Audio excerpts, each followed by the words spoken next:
The air in the suburban Chicago home carried the scent of rosemary roasted turkey and the faint tang of tension that always lingered during family gatherings.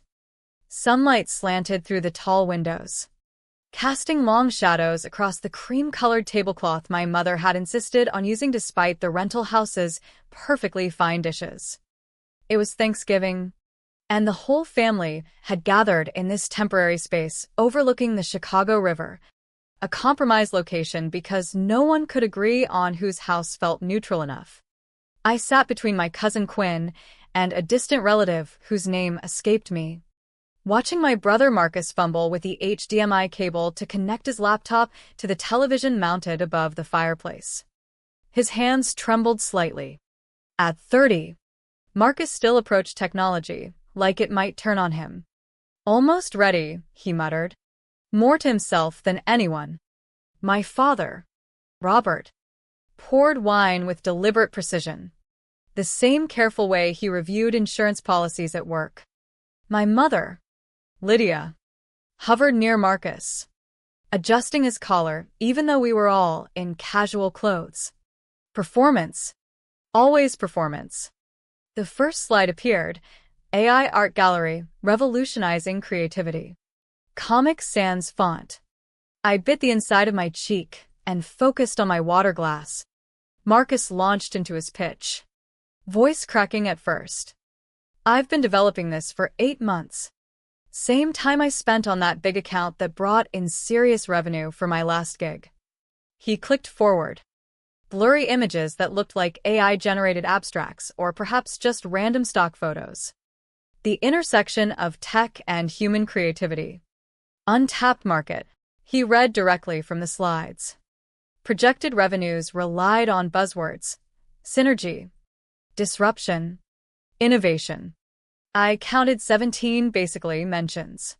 When he finished, Lydia dabbed at her eyes. "So, visionary, honey." Robert nodded solemnly. Quinn leaned toward me. "Elena, I heard about your promotion in Chicago. Still there?" The table quieted. "Actually, I'm moving to Manhattan." Tribeca. "Closed on a place last week." Quinn smiled genuinely. "That's incredible. Buying? $2.5 million. Cash. Hudson River views." The words landed like a stone in still water. Robert's wine glass slipped. Crystal shattered against the hardwood floor, red wine spreading across the cream linens like blood from an open wound. Marcus's face flushed purple. His fork clattered down. $2.5 million in Tribeca? Who did you sleep with to get that?" The accusation hung ugly and irreversible. Lydia recovered first. "Marcus, you're stressed from your presentation." But he jerked away. Robert stared at me as if I'd confessed a crime. "Elena, how could you keep this from us?" Marcus stood abruptly, chair scraping loudly. "This is classic you. Always one-upping me. Always." Wine dripped rhythmically onto the floor, matching the sudden pounding in my temples. In that moment, memories surfaced unbidden. I was 18 again at Marcus's birthday party in a downtown Chicago lounge, 200 friends. Open bar costing my father $10,000. My own birthday 3 weeks later. Quiet dinner at a chain Italian place with just the 4 of us. Lydia spent most of it on her phone planning Marcus's summer abroad. He received a Navy BMW 3 Series with a custom bow. I got a $300 refurbished laptop handed across breadsticks with the words, "You're so practical, Elena. You don't need the flash." Lydia had called me the strong one my whole life. Strong meant silent. Strong meant no demands. Strong meant making it easy to overlook me. I folded my napkin precisely. My voice stayed even. I earned every cent through 80-hour weeks and real deals that closed. You got a BMW at 18. I got a laptop. You got 8,000 wired to Europe for bottle service disguised as an emergency. You've received startup money for 3 failed businesses. Robert raised a hand. "Elena, enough. Apologize to your brother." The room tilted. Quinn went still beside me. Lydia cried. Marcus spat. You're just a robot pushing numbers. You don't create anything meaningful. I stared at the dripping wine. Each drop echoed like a clock ticking toward inevitable change. That night, alone in my temporary Chicago apartment, the weight settled. I opened the bank statements I'd requested weeks earlier. May 2015, $8,000 wire to Marcus for Europe emergency. Instagram showed rooftop bars and paella for 6 months, no emergency. June 2015, another $3,000 for startup costs. Which one? The juice bar that lasted 4 months? The app that never launched? The transfers blurred. 5,200 here. 6,800 there. My 18th birthday gift. $300 laptop. Marcus's $32,000 car down payment plus insurance. At 21, Marcus received $15,000 for DUI aftermath after totaling the BMW. I paid my own rent and tuition. By the time my spreadsheet reached $200,000 through 2019, my chest felt hollow. I labeled a new tab, Comparative Analysis. The numbers painted a clear, damning picture. Age 18 disparity, 32,000 versus 300. Age 25, 28,000 for first startup. I received a guilt trip phone call about visiting less often. My phone rang. Lydia. Elena. How could you do this to us? You've destroyed family unity. Your father can't sleep. Marcus is devastated. Her tears sharpened. Your success makes him feel worthless. That's not my responsibility, I said. When was the last time anyone asked how I was? Silence. Then, you're always fine. The strong one. I added more lines. Pandemic relief. Transfers totaling nearly 19,000 in 2020. Family takes care of each other, Lydia insisted. You were capable. He needed us. I mentioned the retirement fund withdrawal for his Europe semester. Her breathing changed. Who told you that? I saw the 401k form. You had no right. If you don't apologize to Marcus, we're not coming to your housewarming. The threat felt like freedom. Okay. Don't come. I hung up. Hands steady. Spreadsheet total, 437,000 over 10 years. Highlighted in red. The next morning I blocked Marcus. The confirmation screen felt final, no more calls, texts, or messages. 30 years of conditioning erased with one tap. I created a new document, Timeline of Financial Favoritism. Every birthday, check. Christmas assistance, emergency wire. Failed venture funded while my achievements received single-sentence acknowledgments in family emails. Quinn texted, I believe you. I saw it too. Her support grounded me. Weeks later, security called my Manhattan office. Miss Harper, your brother is in the lobby causing a scene. I excused myself from the portfolio review. Alexander Vance, my mentor and managing partner, closed his laptop. Go handle it. In the lobby, Marcus paced near reception. Coat unbuttoned. Face blotchy. 3 guards formed a perimeter. Elena, tell them to let me up. You need to leave. Not until we talk about what you did. You destroyed Thanksgiving. Mom's been crying for weeks. 2.5 million. You humiliated me. You're trespassing and creating a disturbance. Leave or police will be called. I began recording. His face purpled.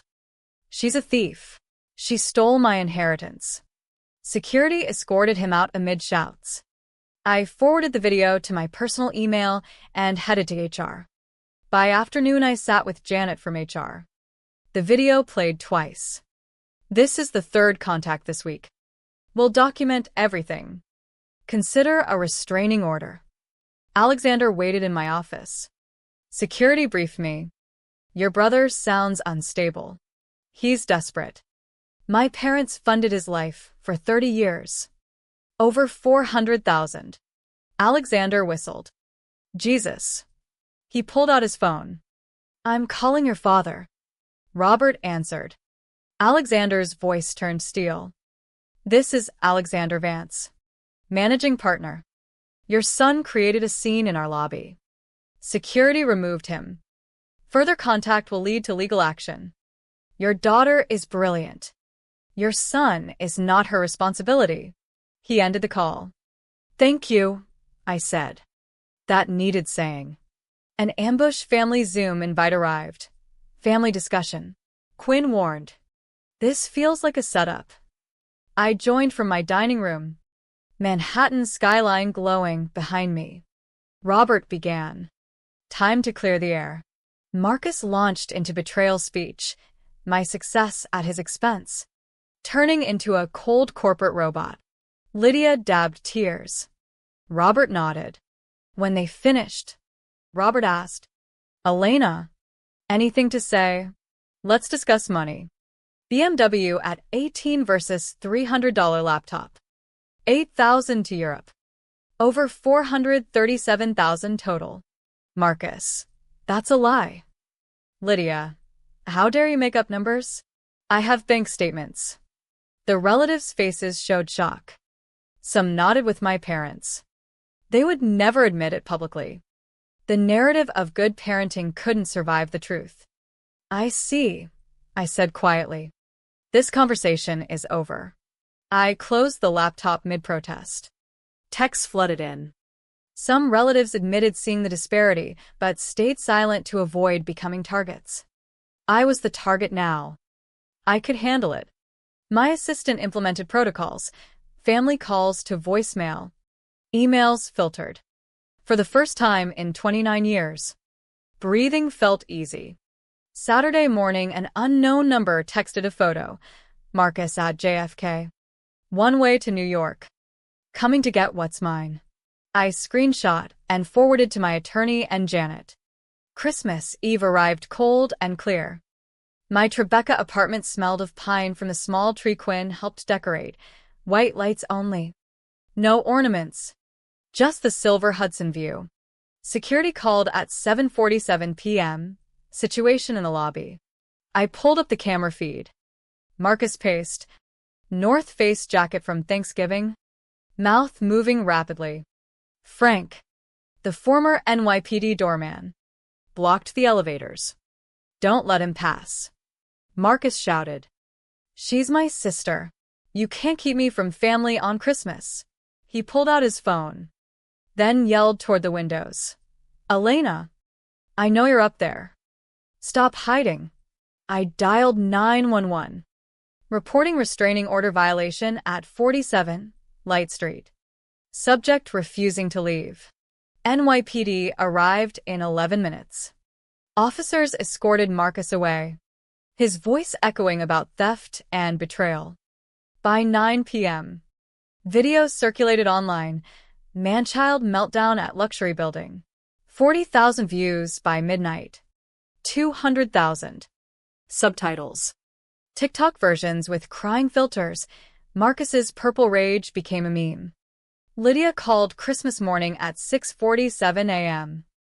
I let it go to voicemail. This has gone too far. Your brother is devastated. You've made him a laughingstock. Robert's message. We're flying to New York. Need to settle this as family. They arrived Tuesday post-Christmas at my office. HR.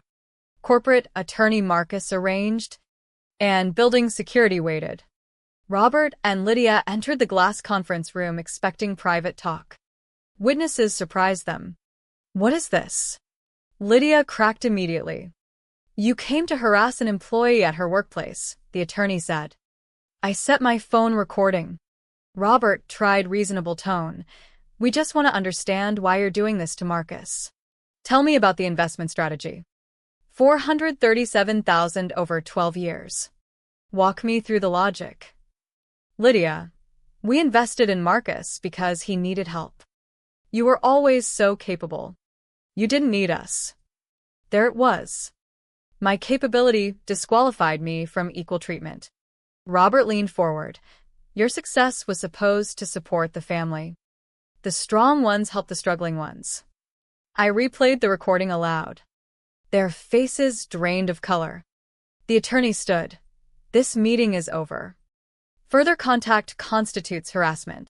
Security escorted them out amid protests. Emails poured in. Quinn created a shared drive, financial records, witness statements, social media evidence. Cousins submitted statements witnessing preferential treatment. Alexander offered corporate counsel indefinitely. The firm posted support on LinkedIn. By week's end, Marcus's investors demanded refunds. His rants were screenshotted. Warren's insurance firm received complaints. Parents' depleted retirement fund hit zero. Lake Forest mortgage went unpaid. Family group chat exploded with a $437,000 figure. Christmas dinner canceled entirely. New Year's Eve I spent in my apartment with chosen family, Quinn, Alexander and his wife, HR colleague Jennifer and partner. Fireworks painted the windows gold. Unknown number. You destroyed everything. Deleted without reading. I toasted to the family I built myself. February brought the lawsuit. Marcus Harper v. Elena Harper. Infliction of emotional distress. Demand, $500,000. The complaint claimed I sabotaged his creative potential, undermined his confidence, manipulated family resources. They alleged I influenced grandfather's estate to cut Marcus out, despite him never visiting during 18 months of hospice. Alexander called. Garbage. Frivolous. Discovery began. My lead litigator Patricia Morrison reviewed the thumb drive with my decade of statements. She paused at the spreadsheet total. $437,000. Deposition transcripts revealed more. Robert, we viewed Elena as our retirement plan. Lydia, Marcus needed more support. Elena preferred quiet celebrations. Marcus unraveled on the stand. No successful ventures documented. Student loans paid by parents, $118,000. He admitted planning his AI gallery for 8 months with no leases or revenue projections. Social media rants became court record. The trial unfolded in Manhattan Supreme Court. Patricia's opening projected my financial exhibits. Forensic accountant testified, brother received approximately $437,000. I received $8,000 mostly in small gifts. Alexander testified to my ethics and talent. Quinn and colleagues provided character references. Video of Marcus's Christmas meltdown played. Marcus took the stand. Patricia pressed, name one business that succeeded. He blamed market conditions for 12 years. No portfolio. No sales. Only concepts funded by parents who should have known better. The judge ruled the next morning, dismissed with prejudice. Marcus personally liable for $100,000 in legal fees plus costs. The written statement called the claims a transparent attempt to extort funds from a family member whose only crime was succeeding through legitimate effort. Parents' house went on the market. Robert texted about payment arrangements. Deleted. By May I established the Elena Harper Scholarship for first-generation students at University of Illinois, full tuition. Renewable. First recipient, a girl from rural Illinois. Her letter. You gave me a chance to be the first. I framed it. 6 months after that Thanksgiving, my Tribeca penthouse hosted a small dinner. Alexander raised his glass to Elena's newest fund launch, $10 million under management. Quinn squeezed my hand. Around the table sat chosen family, senior partner, building friends, Alexander's wife, a college roommate. No one needed rescuing from their own consequences. Do you think you'll ever do Thanksgiving with them again? Quinn asked softly. Family isn't blood. It's who shows up. The guilt was gone. Therapy helped me write. Their emergency is not my responsibility. My journal entry reflected acceptance. Senior Managing Director. Youngest in firm history. Liam texted congratulations from California. Proud of you. You chose yourself. Mentoring a 26-year-old woman. I shared my spreadsheet story. She set boundaries with her own mother. The scholarship now supported 5 students. Legal settlement funded futures Marcus never built. My legacy was breaking the pattern. An unread email from Robert went straight to trash. A birthday card from Lydia, return marked, return to sender. A DoorDash order under Marcus's name was refused. On the terrace. November air crisp. Manhattan lights below. I raised my glass to the skyline and the life built brick by brick. Unknown number preview. You destroyed us. Deleted. I didn't destroy them. I stopped letting them destroy me. The champagne tasted like freedom.